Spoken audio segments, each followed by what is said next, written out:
Corona virus کی وجہ سے 11 ماہ تک معطل رہنے کے بعد وادی میں پیر کو ٹرین سروس جزوی طور پر بحال ہو گئی، جو گزشتہ برس 19 مارچ کو بند ہوئی تھی۔ خوشی کی بات ہے ہی سر، کیونکہ بہت کرایہ لگ رہا تھا ہمیں، ٹرین سے بہت ہمیں فیسلٹیز ہیں کہ ہمارا کرایہ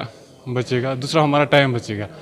اب یہ ہے کہ ابھی انہوں نے ایک ہی کی ٹرین چھوڑی ہے،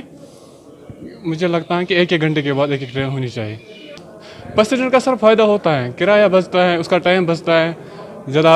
ٹریفک جیمنگ سے بچتا ہے، جو آج کل آپ دیکھ رہے ہو کشمیر میں بہت بڑی پرابلم ہے ٹریفک جیمنگ کی۔ حکام کے مطابق آج ریل سروس جزوی طور پر اس وقت بحال ہوئی جب بارہمولہ سے ایک ٹرین بانہال کی طرف جبکہ بانہال سے دوسری ٹرین بارہمولہ کی طرف روانہ کی گئی۔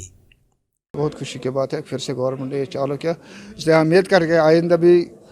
اگر باقی ٹرین اسٹارٹ کریں گے پھر بھی خوشی کی بات کیا، لوگوں کو پریشانی نہیں ہوگی، کیونکہ مجھے اس وقت جانا ہے بارہمولہ۔ اگر میں بائی روڈ جاتا ہے تو راستے پہ آرمی والے تنگ کرتے، کانوے آتے ہیں، کم سے کم 4 گھنٹے کا 3 گھنٹے کا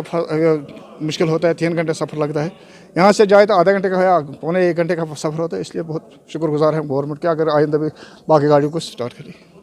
ذرائع نے مزید کہا ہے کہ اگرچہ آج ابتدائی دن مسافروں کی تعداد زیادہ نہیں رہی، تاہم ان میں اضافے کی توقع ہے۔ وہیں عوامی حلقوں کی جانب سے بھی یہ توقع کی جا رہی ہے کہ سروس کی مکمل بحالی میں اب زیادہ دیر نہیں لگے گی۔